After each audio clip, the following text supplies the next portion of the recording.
Hamilton. All right, let me start out by thanking my middle daughter for getting us Disney Plus. She kind of did that on the down low. My younger daughter came and said, "Hey, guess what? We have Disney Plus." And I was like, "What?" My younger daughter came and said, "Hey, guess what? We have Disney Plus." And I was like, "What do you mean?" And she said, "The middle daughter got just Disney Plus." And I was like, "All right, yay." And that was, of course, before Hamilton was announced. But after we found out Hamilton was announced, we were even more excited because we were all big Hamilton fans. I was not always a Hamilton fan. My wife and kids immediately fell in love with it. They had the soundtrack. They listened to it and listened to it, and every time they were in the car, they wanted to listen to it. And I was like, well. Finally, as kind of a history fan, the Revolutionary War era being one of my favorite times, I was like, okay, I'm gonna take some time and listen to this because they all love it, so there must be something to it. So when I was alone in the car, I would start listening to the songs, and as I listened more and more, it finally just, I got it. I said, yeah, this is one of the best things ever. We didn't watch it on Friday the 3rd when it came out. We decided to wait until Saturday the 4th because we were all off work. We were all going to be home. We made a big day out of it. We started out with a Hamilton-themed breakfast.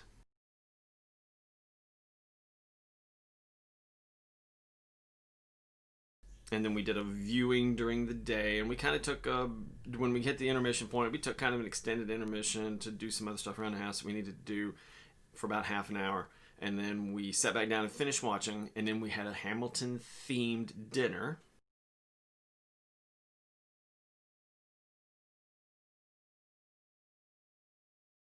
And then now we've just kind of been, it's become our thing. When we just want to turn the TV on and have some noise playing, we've got Hamilton on. But here are 10 things that you need to know about my experience with Hamilton, 10 things about me being a fan, 10 things that I took away from having watched the actual live performance. Like I said, we've been listening to the soundtrack over and over and over and over and over, and we all loved that. So this was our chance to see it live because, gotta be honest, there was a touring group that came near where we live. It's been a couple of years back. But tickets were so in demand, tickets were so expensive, there was no chance we were all going to get to go see it. So this is probably the closest I'll ever get to seeing it, and it's the original cast, which we fell in love with the soundtrack. So this was great. 10 takeaways from Hamilton, 10 things I like about Hamilton, 10 things that I saw from watching Hamilton. Here we go. There are 10 things you need to know. Number one. One of my favorite songs is Cabinet Battle Number 1. That's the first song that I really started listening to more than once. I'd listen to it over and over. It's the first song that I really kind of took an interest in and learned the lyrics, both Jefferson's and Hamilton's, so that I could sing along. And then I surprised the kids listening to this in a car one day. We were going somewhere and just turning on the radio, and I turned that song on, and they were both like, "What are we listening to?" And I said, "It's this." And I said, "All right, who wants to be Jefferson?" And I'm going to be Hamilton. And so we took turns doing the different parts and singing along. So that's one of my favorite songs. Cabinet Battle Number 1. Number two, another favorite song is Satisfied. Amazing vocals. You do need to listen to Helpless first. It's kind of like a sequel song to Helpless. But once you've heard Helpless, then you can just listen to Satisfied over and over and over, which is what I do now. I kind of knew there was going to be a backup. We've seen the party from Eliza's point of view. Now we're seeing it from Angelica's point of view, but I really wanted to see how they staged, the going back in time or whatever. They did it really well. I like how things were moving backwards, and then how they basically replayed the same scenes, but now it was Angelica singing, and it was from her point of view. I just really love that part of the show, and that's just a great song. She does a super good job singing that. That was the next song on the soundtrack that I kind of fell in love with and started listening to over and over. And I just really love the song, really love the performance in the show. Number three favorite song, One Last Time. Amazing vocals by Christopher Jackson. This is the song where we find out that Washington has decided to step down, that he's had enough. He's ready to go home and spend some time living in the country that they fought for and that they've been trying to build. Christopher Jackson's performance in the musical was really good. We can see that he really puts forward that Washington is tired. He just, he's done all he can. He's ready to hand off everything to someone else, and he just wants to, go home and spend some time at home. This song really kind of makes me a little teary every time I hear it. As many times as I've heard it, and this is the next song that I just started listening to over and over and over. When it gets toward the end, and Washington has his little speech, and then he goes, "One last time," and the chorus comes in, "George Washington's going home." Always gets me a little teary. I get the little, quivery lip, quivery chin. And I guess maybe it's just because we know, now that Washington's done, he's going to go home, and it's not very long until he dies. And just to see him step down, to step away from the whole thing that he's been fighting for, it's just, for me, it's just really kind of an emotional moment. Number 4, Quiet Uptown. Very sad song, but again, it's one that just, it connected with me. It was one that, again, it was the next one that I just started listening to over and over and over. I guess maybe there's kind of a connection because as a father, and one of the lines is the song, they're going through the unimaginable. As a father, it is completely unimaginable to me what it must be like to lose a child. And Hamilton has lost one. He's kind of estranged from his wife, and now he's lost his kid. And just, it's kind of a look into what his real life is like, what the real Hamilton is like, what his day-to-day life away from government, because I guess he's kind of stepped back. But it's just a very good song. We've got Angelica kind of doing the introduction. We have Hamilton, telling his story, what he's doing each day, just kind of living through the day. And then we have the chorus, talking about, he's walking the streets, and if you see him, feel sorry for him. It's just, another kind of a sad song, but it's really just a good song. 5. Number 5, seeing the performance made the whole family bigger fans than we ever were before, if that was possible. But just seeing, we'd all listened to the soundtrack so many times. We were all in love with the show after maybe only seeing a YouTube clip or something and then listening to the songs over and over. But just actually seeing the performance. It's kind of like with spoilers. You hear something's going to happen, and that's, one thing. But to actually see it happen, at least for me, it's different. Hearing something happen, but then seeing it happen is a lot better. The facial expressions, the performances by the actors. I mean, we get the feelings and the emotions from the songs, just listening to them, but just seeing them act out the emotions and to act out the songs. It's really just so good. And then, of course, when you're listening to the soundtrack, you just go song, song, song, song. But when you see the live performance, sometimes there are some funny little bits in between the songs, some little interactions, some little stuff that plays out, and that just adds even more to it also. And then, of course, there are these slight differences in a live performance as compared to a studio performance. I mean, clearly the soundtrack is studio recorded. It's them standing there singing. But the live on-stage performances allows them to change the song. Not really change the songs, but to just do a little extra with the song, do a little extra acting to get the point of the song across. But yeah, so just the live performance. Didn't think we could have liked Hamilton even more, but now that we've seen it, we're just all like super, super in love with it. I'm sure we're going to watch this as long as it's on Disney Plus. We're going to watch this over and over and over. Number 6, outstanding performance. Of course, one of the best performances in the show is Leslie Odom Jr. as Aaron Burr. He kind of serves as the narrator. I mean, when the show starts, he's, introducing us to Hamilton. There are lots of times during the show when he comes out front stage and, kind of tells us what's going on, kind of keeps the show moving on. He's got his moments like with Wait For It. Why does Hamilton keep doing so good? Well, you know what? I'm going to wait on mine. I'm going to get mine. But he's just such a good actor in this, such a good performer. And we get to see the full range of emotion in this character. He starts out, just kind of, here's Alexander Hamilton, but we get to see that little bit when at the first song of the show, he takes off Hamilton's one coat and another like background character comes in and puts on the new coat. And when he does that, you can just see there's already kind of a look at him like, I am not going to like this guy. But then he does his best throughout the show to be a good friend to Hamilton. into not really being conflict. But really, every chance he gets, Hamilton kind of steps on him and squashes him and puts him down. So it's really kind of no wonder that by the point where Burr decides to run for Senate and changes parties and beats Hamilton's father-in-law for that Senate seat, yeah, he didn't really mind too much to kind of step on Hamilton to get what he wanted. And then, we just, again, as the show goes on, we continue to see the kind of the growing dislike that Burr has for Hamilton, because we get to the one point, we get to Room Where It Happened, and we see that Hamilton has decided to take Burr's advice and talk less, smile more, and he ends up getting the deal to get his financial plan into Congress, to get it voted on, to get it passed. In return, the nation's capital moves from New York to Virginia. But then later, Burr tries to use Hamilton's way of doing things to just go after it, to get it, and to chase it down and take it. And it does get him the Senate seat, but then during the presidential race, Hamilton's like, no, I'm voting for Jefferson and not for Burr. And in that's the final straw to Burr. And we just see Leslie Odom, just this anger and this resentment toward Hamilton. He just portrays it so well.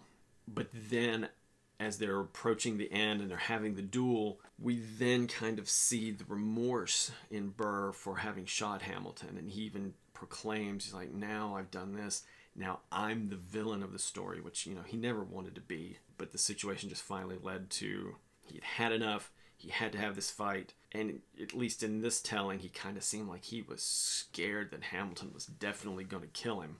So I guess he felt he had to shoot Hamilton, even though, we kind of see that Hamilton at the last second decides to raise his gun. But it's almost like Burr has fired already, but then he's like, when he realizes it, but then it's too late, and he wants to go check on him, but everybody carries him away, and then, they're like, you better go hide. While honestly, some of Burr's beliefs are kind of what led to all the bad stuff happening to him, at the same time, he's kind of treated bad by all the other characters in the play, so there's this little bit of, we feel sorry for Burr. Some of it's his fault, some of it's the other character's fault. But either way, we kind of get to that end where now he's the villain. If either one of them had just kind of said, I'm sorry I did this, I'm sorry I said that, nothing would have happened. But that's how it ended up. 7. Number 7, outstanding performance, Daveed Diggs as both Lafayette and Jefferson.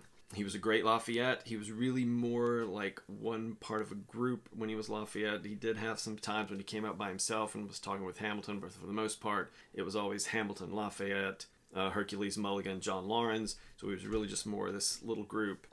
He did have some good digs at Burr throughout the course of the show as Lafayette.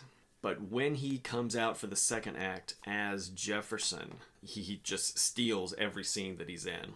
I kind of feel that by this point, he was just very comfortable with his character. He'd already done a lot of performances as his character, because he was actually from the workshop stage of Hamilton through the off-Broadway stage all the way up to the main Broadway shows. He had done this character the whole time. So I kind of feel maybe he had some say in how the character should be. He maybe had some say in how the characters want to act and the things he was going to do. At this point, he's just very comfortable kind of playing around a little bit with the character, and I think we see that when we first see him come on stage and when he's kind of prancing around and giving Hamilton some trouble, and then when they're dancing around for the ain't never gonna be president, now never gonna be president, that's one less thing to worry about. He's just, there's so much going on the stage, but you really kind of keep your eye on him anytime he's on stage. And just his reactions to Hamilton and his reactions to different things he finds out as the show goes on. Just very, very good as this character. Number 8, one last standout performance, Philippa Sue as Eliza Schuyler. Just amazing vocals anytime she's on a stage singing. Very good singer, very good performances. Kind of like with Burr, we get to see a huge, wide range of emotions from her. From helpless when she first sees Alexander and she's in love with him and she's all kind of giddy and she ends up married to him. And then where she's kind of like aggravated with him because, he's spending so much time now that he's Secretary of Treasury. He's spending so much time working on his plan. Hey, come to dinner, and before dinner I got something to show you. Oh, I'll be there in a second. She's like, you better get down here now. And then of course we see where she just hates him after the Reynolds pamphlet. Then in Quiet Uptown, she finally forgives him, and it looks like maybe they've worked things out. And we get that little scene before the duel, where obviously they've made up, but and then he goes off to do the duel. Penny, and then that's kind of it. There was not a dry eye in our house after that last number when they're just closing up the show, and she comes out and tells all the stuff. She lives for another 50 years. Here's what I did. I interviewed all the people. I'm telling your story. I'm telling everybody's story. I raised money for the Washington Monument, and I started the orphanage to raise all the children. By the time she has that last emotional outburst right before the stage goes dark, everybody in our living room was just, even me. Yeah, maybe not as much as everybody else, but there was a little bit. Just a very good performance. Just always very, again, she just, when she's on stage performing, it just holds your attention. When she's singing, it's amazing. Just loved it a lot. Number 9. Number 9, standout performance, Jonathan Groff as King George III. Hilarious. Loved him. All the King George songs are also some of my favorite songs. I know they're these little short songs just kind of to gap things together to give a different perspective on the whole story. But they're hilarious. He's hilarious as King George III. One of the best things is how we see his transition from the first time we see him. He comes out in the full cloak and the crown, and he's all upright, and he comes prancing out with his the price of my love is a price you're not willing to pay. And he doesn't seem sad, but he really seems like mad. Not like mad, because later, of course, King George goes mad.